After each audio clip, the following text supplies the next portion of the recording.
पटियाला का पहला परीक्षण चुनाव के दौरान सामने आए सुपर सरप्राइज का है। इसके लिए सबसे पहले मैं आपको 5 तस्वीरें दिखाऊंगा और 5 बड़ी बातें भी बताऊंगा। पहली तस्वीर सुप्रीम कोर्ट में सरकार के सरप्राइज की है, जिसे कांग्रेस के वकील ने सरकार की महान उदारता भी कहा है। आज इनकम टैक्स रिकवरी के नोटिस पर राहत के लिए कांग्रेस सुप्रीम कोर्ट पहुंची थी। वहां इनकम टैक्स के वकील सॉलिसिटर जनरल तुषार मेहता ने यह कहकर चौंका दिया कि लोकसभा चुनाव से पहले कांग्रेस से टैक्स वसूली के लिए कोई कदम नहीं उठाया जाएगा। इससे पहले कांग्रेस को इनकम टैक्स डिपार्टमेंट ने 3,567 करोड़ रुपए की रिकवरी का नोटिस थमाया था। कांग्रेस का दावा है कि इनकम टैक्स का एक्शन पार्टी को चुनाव में रोकने की सरकारी चाल है। दूसरा, केजरीवाल के जेल जाने की तस्वीर आपको दिखाते हैं। कोर्ट ने केजरीवाल को 14 दिन की न्यायिक हिरासत में दिल्ली की तिहाड़ जेल भेज दिया है। वो 21 मार्च से ईडी की कस्टडी में थे। अब तीसरी और चौथी तस्वीर को ध्यान से देखिए। दोनों तस्वीरें 31 मार्च की हैं। एक तस्वीर में पीएम मोदी मेरठ में मौजूद हैं, लोकसभा चुनाव के प्रचार का औपचारिक ऐलान कर रहे हैं। पीएम मोदी ने कहा कि देश में कोई भ्रष्टाचारी नहीं बचेगा, चाहे वो कितना भी ताकतवर क्यों ना हो। चौथी तस्वीर दिल्ली में इंडिया गठबंधन की लोकतंत्र बचाओ रैली की है। रामलीला मैदान के मंच में लोकतंत्र बचाओ की गुहार लगाई गई। मंच पर बैठे ज्यादातर लोगों के खिलाफ करप्शन विरोधी जांच का शिकंजा कसा हुआ है। इन 4 तस्वीरों से जुड़ा एक प्रश्न है, और वो ये है कि क्या कानून की कार्रवाई से चुनाव पर असर पड़ रहा है? क्योंकि सुप्रीम कोर्ट में खुद सरकार के वकील ने कहा है कि चुनाव पर असर ना पड़े, इसलिए रिकवरी पर एक्शन इलेक्शन के बाद होगा। भारत विपक्ष में जितने भी नेता हैं बड़े आरोप लगा रहे हैं। सरकार के बड़े एक्शन का सच क्या है, उनके आरोपों का सच क्या है, इसकी पड़ताल आज आप देख लीजिए।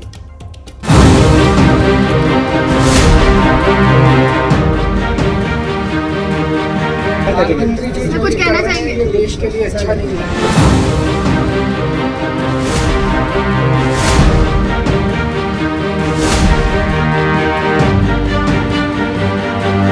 मकसद साफ था कि ईडी और भाजपा शुरुआत से एक षड्यंत्र उन्होंने रचा हुआ था।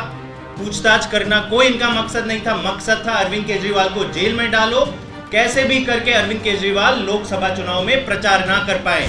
बार बार आम आदमी पार्टी लीडर्स की बेल रिजेक्ट हो रही है, क्योंकि जो भी जांच एजेंसियां तथ्य रख रही हैं उसमें इस देश की कचहरियों का ये मानना है कि प्राइमा फेसी एविडेंस इस्टेब्लिश हो गया है आम आदमी पार्टी लीडर्स के खिलाफ corruption cases.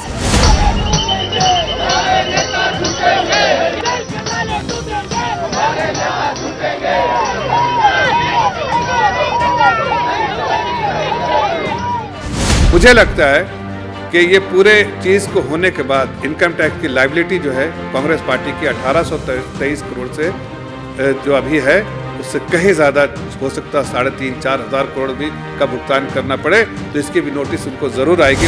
We are welcoming the Supreme Court decision on that, but it is clearly a conspiracy to stop the financial sources of Congress party. कोई भी व्यक्ति व वंश या संगठन या पार्टी कानून व इंस्टीट्यूशन से ऊपर नहीं है, नहीं है, नहीं है। लुटेरे, भ्रष्टाचारी, घोटालेबाजी करने वाले लोगों पर कठोर कार्रवाई होनी चाहिए।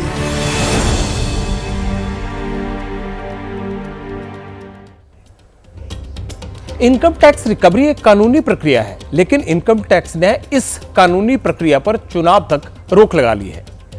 सुप्रीम कोर्ट में कह दिया है कि हम नहीं चाहते कि किसी दल को चुनाव लड़ने में दिक्कत हो। ऐसे में पटियाला के कुछ सवाल हैं। पहला सवाल क्या है? क्या कानून के तहत इनकम टैक्स डिपार्टमेंट की कार्रवाई वाकई चुनाव पर असर डालती है? दूसरा सवाल, क्या चुनाव के दौरान भ्रष्टाचार के खिलाफ सरकार का एक्शन चुनाव को प्रभावित करता है? ऐसा है तो क्या आईटी की कार्रवाई यानी इनकम टैक्स डिपार्टमेंट की कार्रवाई को मॉडल कोड ऑफ कंडक्ट के अंदर डाल देना चाहिए? लेकिन ऐसा नहीं है। तीसरा सवाल, अगर एजेंसी का कानूनी एक्शन चुनाव में बाधा डालता है तो फिर क्या विपक्षी दलों की यह शिकायत सही है कि ईडी, आईटी और सीबीआई का एक्शन चुनाव में सरकार को मजबूत करता है और विरोधियों को कमजोर करता है? यह चुनाव में लेवल प्लेइंग फील्ड के खिलाफ है। चौथा सवाल, और अगर इनकम टैक्स डिपार्टमेंट को लगता है कि एक्शन ऑन करप्शन से चुनाव प्रभावित होते हैं तो चुनाव आयोग को यह बात क्यों नजर नहीं आती? क्योंकि चुनाव के दौरान तो चुनाव आयोग सर्वशक्तिमान होता है और फ्री एंड फेयर इलेक्शन करवाने की जिम्मेदारी भी चुनाव आयोग की ही होती है।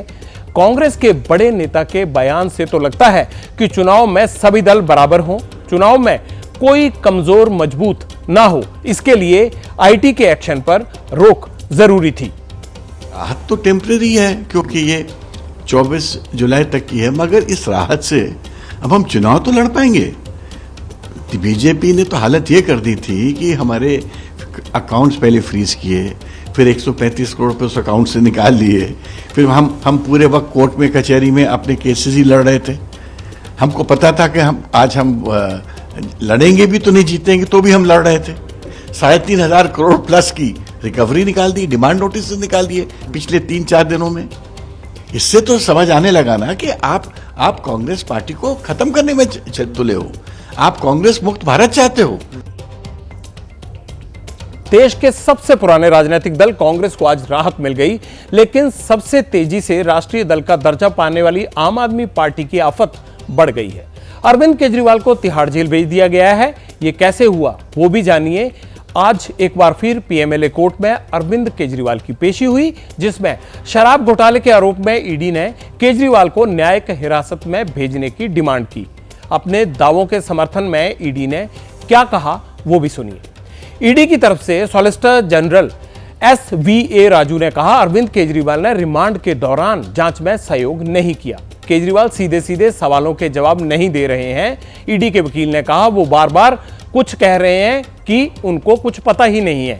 केजरीवाल ने ईडी को अपना फोन नहीं दिया है, जांच भटकाने की कोशिश कर रहे हैं, इसीलिए जरूरत पड़ी तो ईडी फिर से केजरीवाल की कस्टडी की मांग कर सकती है, ये ईडी के वकील ने कहा। सुनवाई के दौरान कोर्ट ने केजरीवाल को 14 दिन के लिए न्यायिक हिरासत में जेल भेज दिया। इसके बाद केजरीवाल ने अदालत के सामने एक लिस्ट रख दी, जिसमें जेल के भीतर वो क्या ले जाना चाहते हैं वह लिखा है। अदालत ने इसकी इजाजत दे भी दी है। केजरीवाल ने जेल में पढ़ने के लिए 3 किताबों की मांग की है। कौन कौन सी किताबें? पहली रामायण, दूसरी महाभारत और तीसरी है हाउ प्राइम मिनिस्टर डिसाइड्स। इसके अलावा नोटपैड, पेन, चश्मा, जेल में मेज और कुर्सी की मांग की गई है। घर का गद्दा, तकिया, चादर, रजाई, दवाइयां और स्पेशल डाइट की इजाजत मांगी गई है। तिहाड़ जेल में केजरीवाल को पत्नी से मिलने की इजाजत होगी। घर का खाना मिलेगा, बोतल बंद पानी भी मिलेगा। इसके अलावा शुगर मॉनिटरिंग के लिए उपकरण और उनके चार्जर भी मिलेंगे। शुगर लो होने पर खाने के लिए टॉफी की व्यवस्था भी रहेगी। ये सब चीजें डिमांड के बाद उनको उपलब्ध करवाई जाएंगी। अब मैं आपको अरविंद केजरीवाल की पत्नी का बयान भी सुनवाता हूं, जिसमें दावा किया गया है कि ईडी का एक्शन चुनाव जीतने का पैंतरा है। इसमें कानून नहीं, सरासर सीधी सीधी राजनीति है। 11 दिन उनकी पूछताछ हुई है, पूछताछ पूरी हो गई है। अदालत ने दोषी नहीं कहा, उनको जेल में क्यों डाला है? इन लोगों का एक ही मकसद है, इनको चुनावों में उनको जेल में डालना है। देश की जनता इस तानाशाही का जवाब देगी। केजरीवाल की पत्नी ने वही बात कह दी जिसका परीक्षण पटियाल कर रहा है।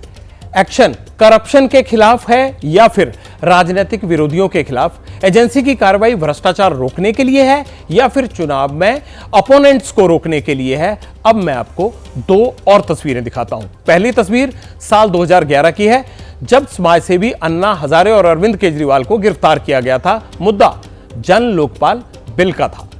वक्त का फेर देखिए, तब पूरी दिल्ली केजरीवाल के समर्थन में सड़कों पर उतर आई थी। अन्ना हजारे के साथ केजरीवाल को जिस रास्ते से जेल ले जाया गया था, वहां पर खासी भीड़ भी जुटी थी। अब जरा दूसरी तस्वीर पर गौर कीजिए। यह तस्वीर चंद घंटे पहले की है, जब दिल्ली के सीएम अरविंद केजरीवाल को राउज एवेन्यू कोर्ट से तिहाड़ भेजा गया।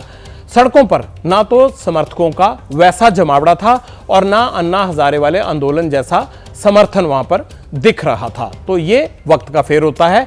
अब मैं आपको यह भी बता देता हूं कि जेल में केजरीवाल की दिनचर्या क्या रहेगी। सीएम केजरीवाल को तिहाड़ में जेल नंबर 2 में रखा जाएगा। चाय नाश्ता करने के लिए अब केजरीवाल को सुबह जेल में ठीक 6:30 बजे उठना होगा। सुबह 10:30 से 11 बजे लंच मिलेगा। 3 बजे तक वो अपने सेल में रहेंगे। 4 बजे वकीलों से मिल सकेंगे और शाम 7 बजे फिर से सेल में लौटना होगा। अब मैं आपको कुछ और तस्वीरें दिखाने जा रहा हूं। ये केजरीवाल के साथी हैं जो उन्हें तिहाड़ जेल के भीतर मिलेंगे। जेल नंबर 1 में दिल्ली के पूर्व डेप्यूटी सीएम मनीष सिसोदिया बंद है। दूसरा नाम अरविंद केजरीवाल के दोस्त संजय सिंह का है, जो अक्टूबर 2023 से तिहाड़ जेल के सेल नंबर 5 में बंद है। तीसरा नाम सत्येंद्र जैन का है। मई 2022 से सत्येंद्र जैन का तिहाड़ में आना जाना लगा रहा है। अभी वो तिहाड़ की जेल नंबर 7 में बंद है। चौथा नाम तेलंगाना के पूर्व सीएम के चंद्रशेखर राव की बेटी बीआरएस नेता के कविता का है, जो तिहाड़ की जेल नंबर 6 में बंद है। कविता का इल्जाम है, उस पर यह इल्जाम है कि लिकर स्कैम में वो साउथ ग्रुप की सूत्रधार बनी थी। पांचवा नाम विजय नायर का है। विजय भी तिहाड़ जेल में बंद है। विजय नायर पर आरोप है कि उसने लिकर स्कैम में दिल्ली सरकार और साउथ ग्रुप के बीच में मीडिएटर की भूमिका निभाई थी। ये वो सब लोग हैं जो तिहाड़ जेल में बंद हैं और तथाकथित एक्साइज स्कैम से जुड़े हुए हैं। केजरीवाल तो जेल में अपने 4 मित्रों के पास पहुंच गए, लेकिन जाते जाते अपने 2 सहयोगियों की मुश्किलें शायद उन्होंने और बढ़ा दी हैं। पहले हैं सौरभ भारद्वाज और दूसरी हैं आतिशी। दोनों दिल्ली में मंत्री हैं। केजरीवाल के बाद यही दिल्ली सरकार चला रहे हैं। लिकर स्कैम पूछताछ में सीएम केजरीवाल ने दोनों का नाम ईडी को बताया है। ईडी ने अपनी कॉपी में क्या क्या खुलासे किए हैं और कैसे और किस आधार पर सौरभ भारद्वाज और आतिशी का नाम इस केस में जुड़ा है, अब मैं ईडी की कॉपी की कुछ अहम बातें आपके साथ शेयर कर रहा हूं। पहली बड़ी बात यह है कि ईडी की कॉपी में लिखा है कि अरविंद केजरीवाल से पूछताछ में उन्होंने यह कबूल किया कि विजय नायर, जो कि अरविंद केजरीवाल के करीबी बताए जा रहे थे, वो उन्हें नहीं बल्कि आतिशी और सौरभ भारद्वाज को रिपोर्ट करते थे। केजरीवाल ने कबूला कि उनकी नायर से बहुत कम बातचीत होती है। दूसरी बात, ईडी ने दावा किया कि खुद विजय नायर कह चुका है कि वो एक कैबिनेट मिनिस्टर के आवास में रहकर आबकारी नीति बना रहा था। सीएम कैंप ऑफिस से वो काम करता था। इस पर केजरीवाल गोलमोल जवाब दे रहे हैं, ऐसा ईडी ने दावा किया है। केजरीवाल ने कहा है कि कैंप ऑफिस में कौन काम करता था या है, इतना उन्हें सीधे सीधे तौर पर कोई जानकारी नहीं देता था। तीसरी बड़ी बात क्या है, ईडी ने कोर्ट को यह भी बताया है कि विजय नायर आम आदमी पार्टी का कोई मामूली वॉलंटियर नहीं था, वो पूरे मीडिया कम्युनिकेशन सेल का हेड था। केजरीवाल को ईडी ने विजय नायर के कई व्हाट्सएप चैट दिखाए जो कि उनके करीबी रिश्तों को दर्शाते थे उन दोनों के, लेकिन अरविंद केजरीवाल उनसे इत्तेफाक नहीं रखते, ऐसा उन्होंने अपनी पूछताछ में कहा। अब मेरे परीक्षण अपने अंजाम के करीब है। मैं आपको कल की 2 तस्वीरें दिखाता हूं। इसमें से एक प्रधानमंत्री मोदी की है और दूसरी इंडिया गठबंधन के दिल्ली प्रदर्शन की है। प्रधानमंत्री ने मेरठ में 2024 के लोकसभा चुनाव का ऐलान किया। यहां से टीवी के राम, आप जानते हैं ना राम, अरुण गोविल प्रत्याशी हैं। चुनाव में राम मंदिर बड़ा मुद्दा है। अपने 45 मिनट के भाषण में प्रधानमंत्री नरेंद्र मोदी ने बिना किसी विपक्षी नेता का नाम लिए हुए भ्रष्टाचार के खिलाफ बड़े एक्शन का एक मैसेज दिया। वो मैसेज ये है कि आपको उसे सुनवा ही देते हैं, आपको भी समझ आ जाएगा। मोदी है, रुकने वाला नहीं है। भ्रष्टाचारी चाहे कितना ही बड़ा क्यों ना हो, एक्शन होगा, जरूर होगा। जिसने देश को लूटा है उसे लौटाना ही पड़ेगा, ये मोदी की गारंटी है। प्रधानमंत्री करप्शन के खिलाफ डंके की चोट पर हमला कर रहे हैं, लेकिन ऑपोजिशन इसे विपक्ष के खिलाफ, चुनाव के खिलाफ सरकार की चाल बता रही है। अब आपको कल रामलीला मैदान की एक तस्वीर दिखानी है। मंच के एक छोर से लेकर दूसरे छोर तक इंडिया अलायंस के कई दलों के नेता जुटे हुए थे। यह तस्वीर आपने कल से आज तक कई बार देख भी ली होगी, लेकिन पटियाल आपको इस तस्वीर का एक दिलचस्प पहलू दिखाएगा, जिसमें से परीक्षण का एक बड़ा तर्क आपको नजर आएगा। तस्वीर में करीब 20 से ज्यादा नेता आपको एक मंच पर दिखाई दे रहे हैं। इनमें से 13 नेता किसी न किसी मामले में ईडी और सीबीआई की जांच का सामना कर रहे हैं। बताते हैं कौन कौन। महबूबा मुफ्ती पर मनी लॉन्ड्रिंग का केस है, ईडी जांच कर रही है। अखिलेश को अवैध खनन केस में सीबीआई पूछताछ के लिए बुला चुकी है। प्रियंका गांधी ईडी जांच का सामना कर रही हैं। आतिशी भी शराब घोटाले में ईडी के रडार पर आ चुकी है। कल्पना सोरेन के पति हेमंत सोरेन को ईडी गिरफ्तार कर चुकी है। सुनीता केजरीवाल के पति अरविंद केजरीवाल को ईडी ने गिरफ्तार कर लिया है।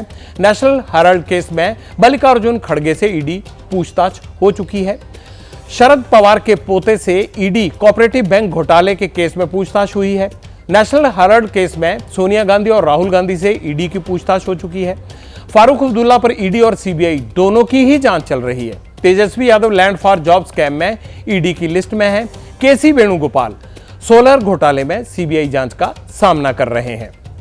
यहां तक आते आते दो बात क्लियर हो जाती हैं। वो ये है कि करप्शन की सफाई सरकार का प्रमुख मुद्दा है। बीजेपी विरोधी नेताओं को भ्रष्टाचार का मुख्य चेहरा बता रही है, जबकि विरोधी दल ईडी, आईटी, सीबीआई के एक्शन को ऑपोजिशन के खिलाफ सरकार की चाल बता रहे हैं। ऐसे में जब खुद सरकार की एजेंसी सुप्रीम कोर्ट में कह दे कि वो अपना एक्शन रोकेगी ताकि चुनाव पर असर ना पड़े, तो विपक्षी आरोपों को बल मिलता है। लेकिन क्या कानूनी कार्रवाई चुनाव को प्रभावित करती है? क्या कानून के कदम वोट के लेवल प्लेइंग फील्ड को डिस्टर्ब करते हैं? ये सवाल हमने सीधे देश के पूर्व मुख्य चुनाव आयुक्त से पूछे। आप जवाब सुनकर हैरान रह जाएंगे। कानूनी एजेंसियां तो अपना काम करती ही हैं, लेकिन अगर ये जनता को ये शुबा हो कि ये इलेक्शन को प्रभावित करने के लिए ये काम हो रहा है, तो बुरा लगता है, देखने में ही भद्दा लगता है। ये देखिए, साल 2 साल से केस लड़ चल रहा हो और 2 महीने और पोस्टपोन कर दो। 2 साल तक अगर कोई एक चीज़ चल रही है, 2 महीने और बढ़ जाएंगे तो कौन सी आफत आ जाएगी। तो इलेक्शन लड़ रहे हैं और अपोजिशन के लीडर्स को अंदर जेल में डालना शुरू कर दें, उनके अकाउंट को फ्रीज कर दें, तो इलेक्शन तो उससे प्रभावित होगा। लेवल प्लेइंग फील्ड डिस्टर्ब होगी, और लेवल प्लेइंग फील्ड तो basic free and fair election का बेसिक प्रिंसिपल है, और free and fair election basic structure of the constitution है। तो इलेक्शन की प्योरिटी पे जो भी असर डाले, उसके ऊपर ध्यान देना तो जरूरी होता है। एसवाई कुरैशी साहब ने बहुत बड़ी बात कह दी। आपको भी समझ आ गया होगा कि क्या फर्क पड़ता है, जब चुनाव है तो इतनी जल्दबाजी क्यों दिखा रहे हैं। अब साफ है कि चुनाव आयोग चाहे तो ईडी, आईटी और सीबीआई के एक्शन का स्क्रूटनी कर सकती है, लेकिन अभी तक ऐसा देखने को नहीं मिला है। हालांकि चुनाव आयोग वैसे तो बहुत सक्रियता दिखा रहा है। मैं आपको इसके कुछ और फैक्ट्स चेक कराता हूं, जिनका परीक्षण पटियाल ने जनहित में किया है। 2024 लोकसभा चुनाव के ऐलान के बाद 79,000 से ज्यादा शिकायतें मिल चुकी हैं। 99% शिकायतों का चुनाव आयोग ने निपटारा भी कर दिया है। गैर कानूनी होर्डिंग्स, बैनर्स की 58,500 शिकायतें मिली चुनाव आयोग को, जो आचार संहिता के उल्लंघन की कुल शिकायतों का 73% है। नकदी और शराब बांटने की 1,400 यानी 1,400 से ज्यादा शिकायतें मिली हैं। संपत्ति को नुकसान पहुंचाने की 2,454 शिकायतें मिली हैं। धमकी देने की कुल 535 शिकायतें मिली हैं। प्रचार के दौरान नियमों के उल्लंघन की 1,000 शिकायतें मिल चुकी हैं। चुनाव आयोग के मुताबिक आचार संहिता उल्लंघन की शिकायत मिलते ही 100 मिनट में कार्रवाई कर दी जाती है। ये बड़ी बात चुनाव आयोग ने कही है कि हम फौरन कार्रवाई करते हैं। 100 मिनट यानी 1.5 घंटे से ज्यादा समय नहीं है। हर शिकायत के निपटारे की डेडलाइन फिक्स की गई है। आचार संहिता की कोई शिकायत के 5 मिनट के अंदर जिला निर्वाचन अधिकारी फील्ड टीम को कार्रवाई के लिए संदेश दे देते हैं। शिकायत की सूचना मिलते ही आयोग की फील्ड टीम को 15 मिनट में मौके पर पहुंचना होता है। फील्ड टीम को 30 मिनट में आचार संहिता उल्लंघन की शिकायत पर कार्रवाई करके इसकी रिपोर्ट जमा करानी होती है। इसके बाद रिटर्निंग ऑफिसर के पास कार्रवाई के बाद शिकायत को बंद करने के लिए 50 मिनट तक का वक्त होता है, यानी सब कुछ तुरंत फुर्त होता है।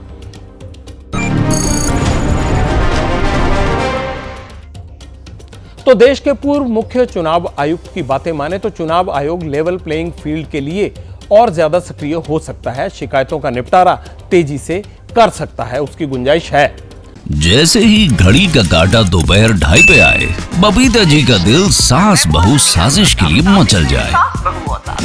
और ये है इनकी बहू, पूरे दिन ऑफिस की टेंशन हो जाए गॉन जब ये करें अपना फेवरेट शो फ्री टाइम पे ऑन।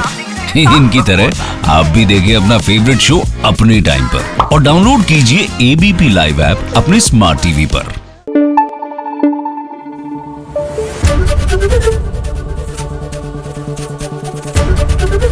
एबीपी न्यूज आपको रखे आगे।